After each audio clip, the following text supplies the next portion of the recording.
All right, we're live. Let me also turn off my little battery mode. Put on Do Not Disturb. All right, Shalom, Akim. I want to start off by giving all praises, honors, and glories due to Yahweh, Bahashem, Yahushai, Bahashem, Rakab Wadash. I want to give double honors to my elders and apostles of Great Millstone who rule and teach well. Special, sincere salutation out there to the hopeful elect scattered among the four corners of the earth. All right. This is your humble servant, Samak, Allah. And I'm coming back at you with a new video. I want to talk about this Russian ruble gas payment deadline that was on March 28th. Today's date is April 5th. Yeah, it's April 5th. Okay. Today's date is April 5th. So about roughly 8 days ago, 8 days ago, right? If I'm doing the math correctly. Yeah, it's 8 days ago. So, well, somewhere around there, roughly. Uh, yeah, 8 days ago. So, 8 days ago, they put this article out, roughly a week ago, and I'm trying to gather my thoughts. So, where do I start? Ever since the war has been kicking on, this whole little small scale invasion that Russia is doing. And the main reason why they're having the invasion is because Russia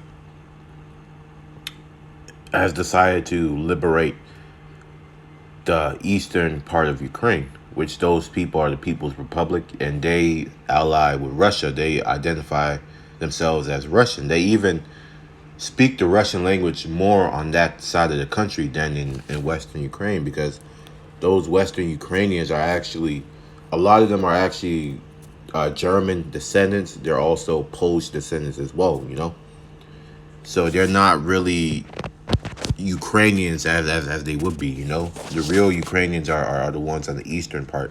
The western part are really refugees from Poland. I think Poland is there. What's it called? Germany and Austria. Yeah, Austria, that other country as well. So, and it all goes back to World War II, because I was watching the video and they said that when Hitler invaded the western part of Ukraine, that area, when he was coming up for Russia, I forgot the name of the battle, but a lot of those German soldiers, they raped a woman over there, and they had a lot of German, half Russian kids, So that's just a little fact of history over there. So it says here, President Putin says unfriendly countries must switch to its currency by March 31st, which is really talking about those EU countries. It says here, Russian President Vladimir Putin has authorized the government, the central bank, and Gazprom Bank to take the necessary steps to switch all payments for Russian natural gas from unfriendly states to rubles starting March 31st. And I believe Germany, Merkel, if I'm saying her name right, I was hearing rumors saying that she was a granddaughter of Hitler, but I don't know. I don't have it. I don't have concrete proof for that. But Merkel, she pretty much cut off Nord Stream 2, which is like the gas plan that they set up for Europe to get cheap and affordable gas from Russia. Because Russia, they have key lines that can supply the whole land of Europe.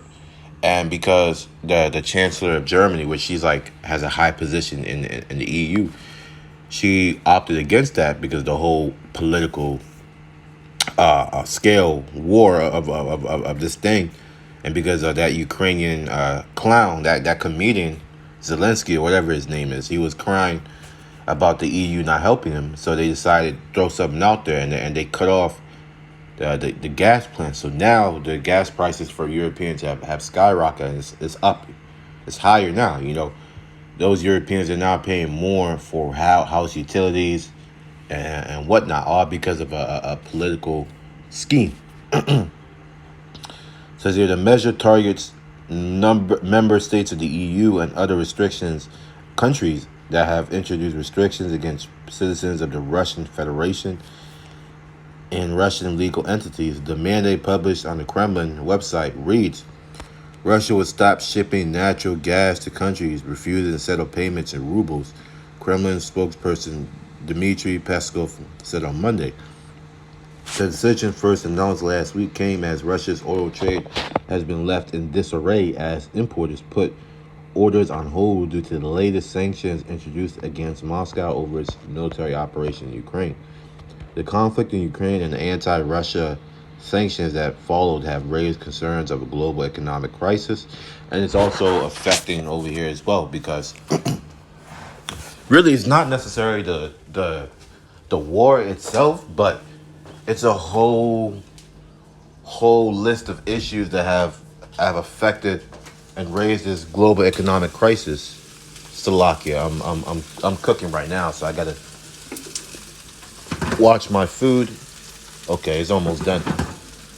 But um, ever since the stimulus packages and all that free money that they've been printing out and giving out to these people, man, they have destroyed the value of the dollar. Because I was reading a stat. I was reading a stat, and it said that in 2020 or 2021, it was at least like almost $1 trillion printed, and 80% of America's money was printed during that year. So the money that you're using was new.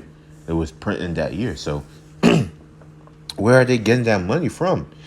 When you're printing more and more money, the dollar, the value of the dollar is going down, and then the prices of goods go up. Okay, that's simple economics 101. That's what they call inflation, because now they have been printing so much money that it is becoming worthless. And that's how the Roman Empire fell. They were printing a lot of coins for their military operations, and the value started to go down, and it got to a point where they were running out of materials that they had to mix in copper with silver, and that totally destroyed the denarii coin. So it's the same thing now. And it's funny because whatever happened in ancient Rome is happening in this new Roman Empire. And it's all by design, by the way. It's not like the elites, they don't know what's going on. They're doing this on purpose. Of course, it's aligning with the plans of Yahweh Hashem Yahushai. But these elites, they think that they're about to control the chaos that's about to happen. No, it's going to get out of their hands, you know? They won't be able to control it. The conflict in Ukraine and anti-Russia sanctions that followed have raised concerns of a global economic crisis. Skyrocketing commodity prices are setting the cost of consumer goods, energy, and food even higher, giving rise to fears of a possible recession in many countries and even hunger in some, which is really all parts of the world, because the way the economic trade is set up, every country is linked together. If one country falls, like, for example, America, everyone is using the American dollar, except for a few countries like China, Iran. They're now ditching the dollar and setting up their own trade system, which that's also going to bring war, because these elites, they want everyone to depend on their dollar so that when the crash happens, everyone will be affected, and they'll be able to bring in that solution and force these different leaders to accept it as well. That's their plan. Okay? But the Lord is raising up the spirit of these different leaders to reject that option. And you're going to see a lot of assassinations happen. A lot of crazy stuff happen that, which we're really used to seeing, but it's going to get on an even wider scale. Okay? So it says here, Russia's decision to switch payments to its domestic currency has been made in response to the unprecedented penalties imposed by the U.S. and its allies on the country's financial system. The ruble plummeted to record lows after the Western nations and Japan blocked Russia's access to some of its international reserves. Since last week's currency switch announcement, the ruble has reached its strongest level against the U.S. dollar and the euro in nearly a month. Okay? So they're now even rivaling the euro and the dollar. So I'm gonna go ahead and get a scripture because now these European countries, they now have to make a decision. The beast has to make a decision. Right now, I'm sitting in front of the oven, getting ready for my food to be done baking. But these European Union countries, they have to make a decision now because it's either they listen to what America is saying, the woman, the harlot, or they ditch what America is saying and they set up their own thing and do their own thing. Where is it? This is Daniel. I think it's Daniel 2, and I'm gonna go to verse 40. This is Daniel 2.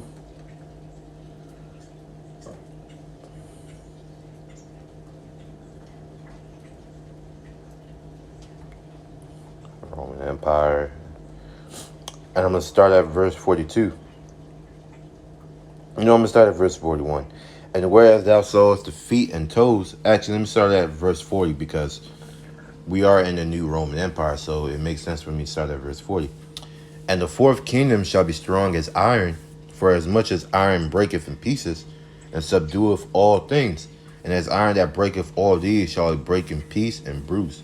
So iron represents the type of material that they use to make those swords. And I'm actually in the middle of watching the Roman Empire, the series, the Netflix series. I haven't finished, but I have to watch the rest of it tonight. They were going into these different Roman empires. They did Marcus Aurelius, which he's a Jake, by the way, Claudius, and all these different Roman emperors, and they were talking about the material that they used for their sword, that they were using iron.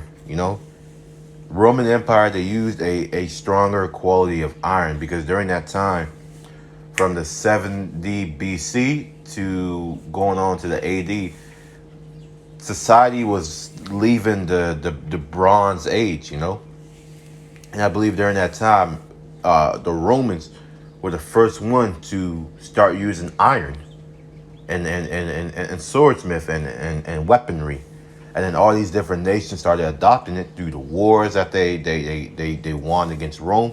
They started picking up their weapons and started making them. But Rome was the first one to start using iron weaponry. In fact, let me go ahead and search it up. Might as well.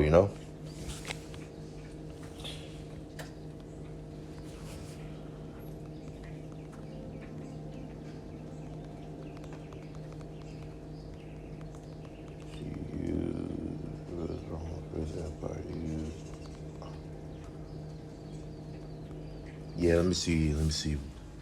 When the ancient Romans start to use iron, it says here in Cura, Rome was founded when the use of iron had spread all over Eurasia. Since thousands of years, ancient Romans were living in an iron age, and Latin and Sabine tribe have been using iron not from Romulus and Remus, but at least 1,500 years earlier. So, other nations, which those were the Japhetic tribes, they were using iron way before Rome, but the Romans used it on a large scale because these Japhetic nations, they weren't really skilled in warfare as the Edomites were. So they couldn't effectively utilize the iron that they were using, the weaponry that they were using. So I'm gonna give it 4 more minutes. It says here, did the Romans use iron? Oh God, I hate Kiora, whatever it's called. It says the Iron Age in the Roman Empire. Iron is a useful metal. You can do a lot with it. You can make cookware, nails, agriculture tools. Let me jump down. There's a reason for this. The Iron Age of Europe saw the expansion of several military powers from the Athenian Empire to the Empire of Alexander the Greek. None, however, would reach the size or the scale of the Roman Empire. The Roman Iron Age began long before Rome became an international empire. That was during the time of those Japhetic tribes. Again, you have the Etruscans and the Italics and all those different tribes over there. The Roman Iron Age began long before Rome became an international empire, but it was partly thanks to iron weapons that the Roman military was so effective. Of course, it was iron in the hands of Roman enemies that led to its downfall. How's that for ironic? Yeah. So that again, that backs up the scriptures. It talks about that fourth kingdom. shall be strong as iron, for as much as iron breaketh in pieces and subdueth all things, subdueth all nations, and as iron that breaketh all these shall it break in pieces and bruise. And whereas thou sawest the feet and toes, this is the latter part of that Roman Empire. Part of potter's clay and part of iron, the kingdom shall be divided, but there shall be in it of the strength of the iron, for as much as thou sawest the iron mixed with miry clay.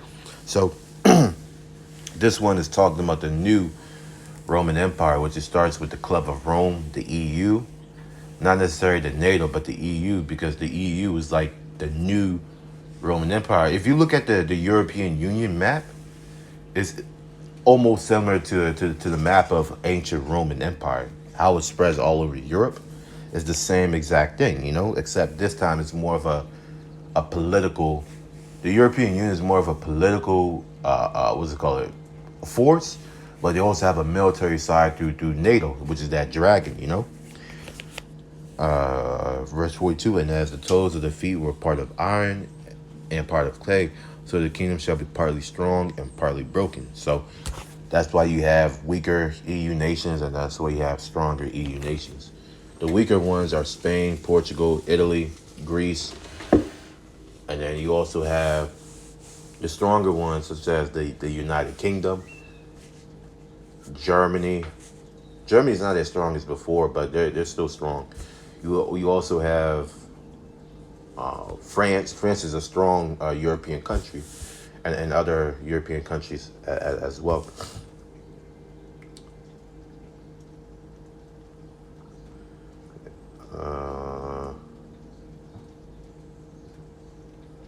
So that's all I wanted to get in that verse. So okay. Let's see where I want to. Let me go to Revelation 17. In fact, let me go back. As you continue reading down, let me jump to the 44th verse, 43rd verse. And whereas thou sawest iron mixed with miry clay, they shall mingle themselves with the seed of men, meaning they all have all nations under their rule, but they shall not cleave one to another, even as iron is not mixed with clay. So they're not going to be united. In the days of these kings shall the power of heaven set up a kingdom which shall never be destroyed, and the kingdom shall not be left to other people, which is the kingdom of heaven, but it shall break in pieces and consume all these kingdoms, and it shall stand forever, which is what you see now.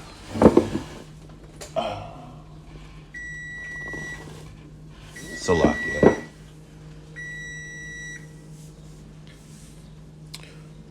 For as much as thou sawest that the stone was cut of the mountain without hands, that it break in pieces the iron, the brass, the clay, the silver, and the gold, the great power has made known to the king what shall come to pass hereafter, and the dream is certain, and the interpretation thereof is sure. So that stone is Yahushua. He's that great millstone that the angel took and threw, in Revelation. We go to Revelation chapter 17. This is one of my favorite chapters, by the way. I'm not going to read the whole thing because if I read the whole thing, I'm going to go into a different chapter, because this chapter links up. I'm going to start at the main point. Verse 3. So he carried me away in the spirit into the wilderness, and I saw a woman sit upon the scarlet-colored beast, full of names of blasphemy, having 7 heads and 10 horns. And the woman was arrayed in purple and scarlet color, and decked with gold and precious stones and pearls, having a golden cup in her hand, full of abominations and filthiness of her fornication. And you see that now. The main filthiness is that transhumanism that these elites are trying to push out and have these other countries accept, And upon her head was a name written, Mystery, Babylon the Great, the mother of harlots and abominations of the earth. I mean, if you don't think this is America, then there's something's wrong with you, because there's no country in the Middle East that's pushing out fornication, spiritual adultery. There's no country in the Middle East that's doing all these vile things. Yeah, they're doing wickedness, but they're not having these other countries accept their wickedness. It's America. And a lot of these Christians, they know it's America, but they're praying that it's not America because they don't want America to go down, you know? They still see America as a land that God built. They don't understand that God built this country just for him to destroy it and show his power, you know? As it says in Romans 9. Verse 6, and I saw the woman drunken with the blood of the saints and with the blood of the martyrs of Yahushua. And when I saw her, I wondered with great admiration because this is a representation of America's beauty. Uh, After the colonial times of the 1800s, we're transitioning into the industrial revolution. During that time, the 1900s, America was in its beauty because during that time it was so advanced than any other country. You know, no country on earth had the technology. Am I saying it right? Technological advancement as America did. You know, with all those railroads and the Morse code and the telegrapher and all these different things. An angel said unto me, wherefore did thou marvel? I will tell thee the mystery of the woman and of the beast that carrieth her, and which has the 7 heads and 10 horns. The beast that thou sawest was and is not, and shall ascend at the bottomless pit and go into perdition. And they that dwell on the earth shall wonder, whose names were not written in the book of life from the foundation of the world, when they behold the beast that was and is not and yet is. So if I can remember correctly, the beast that thou sawest was, which is the Roman Empire, because John, the Revelator, he was alive during that time. So that was the beast, and it's not because there's a second part of that Roman Empire that's coming, which is what we're living in now, and shall ascend out of the bottomless pit. The bottomless pit represents Europe, because Esau's power, the dragon, rose out of Europe, whose deadly wound was healed. It rose out of Europe again, and that's how they took over the world, you know. And they that dwell on the earth shall wonder, whose names were not written in the book of life from the foundation of the world, when they behold the beast that was and is not and yet is. So those who worship the beast, its image, and take his mark, you know, they're not written in the book of life. They're going to be destroyed, you know. And here is the mind that which has wisdom. The 7 heads are 7 mountains. Mountains represents government seats of governments of high authority, powers, you know, of on which the woman sitteth. And there are 7 kings, 5 are fallen, and 1 is, and the other is not yet to come. And when he cometh, he must continue a short space. So this is making me crack my brain, but let me see if I can remember. Through the spirit and power of Yahweh Hashem Yahshua. So there are 7 kings. We have the Greek, the Spanish, the French, no, not the British. No, that's not the British. Germanium Minor, Germanium Major, Germanium Minor, Major, the French, the Spanish, the Romans. That's 5, and it's not. And the one that's not yet to come is the British one, okay? Because Germania Minor, Germania Major, those are all those Germanic tribes that the Rome conquered, which is Gaul and Germania. You know, that's Germania Minor, Germania Major, Gaul and Germania. Then you also have the Greeks, which they have already passed. Those kings have already passed now, because the Romans, they conquered the Greeks, and Greek was also one of the 7 kings as well that gave their power unto the beast. And then you have the Romans, and then you also have the Spanish, which came later. You know, Hispania, which that was also one of the 7 kings. And then the one that is the British Empire. That's the one that has not yet come.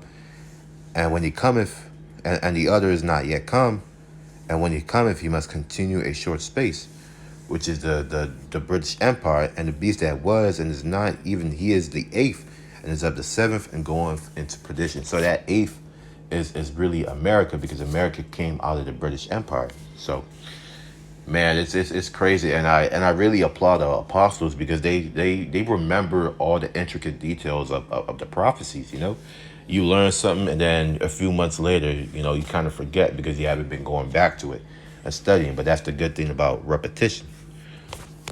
And the 10 horns which thou sawest are 10 kings, which have received no kingdom as yet, but receive power as kings 1 hour with the beast. So they're sharing, or they're giving their power unto the beast, and helping the beast achieve its goals. These have one mind, and shall give their power and strength unto the beast, which is what they're doing now. The EU nations are helping America. These shall make war with the Lamb, and the Lamb shall overcome them, which is Yahushua. For he is Lord of lords and Kings of kings, and they that are with him are called and chosen and faithful, the elect. And he saith unto me, the waters which thou sawest, where the whore sitteth, are peoples and multitudes and nations and tongues. So if you want to learn more about that, that's in Habakkuk 2, where the scripture says that Esau heapeth unto him all nations, and his desire is larger as hell. And the 10 horns which thou sawest upon the beast, these shall hate the whore, and shall make her desolate and naked. So they're gonna despise America, and pretty much expose her, and shall eat her flesh, meaning to burn her, and shall burn her with fire. So they're gonna fire missiles upon America. For the Most High has put in their hearts to fulfill his will, and to agree and give their kingdom unto the beast, unto the words of the Most High shall be fulfilled. And the words of the Most High is the sealing of the elect, because once the elect are sealed, then all hell will break loose. The Lord will let off the missiles. That's why the angels are in the valley of the Yehoshaphat. They're holding back the destruction from happening, because they can't allow the war to happen until the Lord's servant, his little ones, the ones that he care about, are sealed. And that's why we're here, because we're here to accelerate that process, and also to make our call and election sure. Verse 18, and the woman which thou sawest is that great city which reigneth over the kings of the earth. And that's like that last verse, and that's America, because America is like the melting ruling empire of the world. People, they refer to America as the first world country, and all other countries are third world. So that's pretty much all I wanted to make about this lesson. Again, I could go into deeper, but I could go into it a little bit deeper, but for the sake of what I'm doing right now, I have to hurry up and take care of this before I burn it. So Lord's will, this lesson was edifying unto the elect. Normally I usually do my lessons on the computer, but I decided to just do it on this phone. So hopefully the audio is okay and you guys were able to be edified. So until next time, shalom.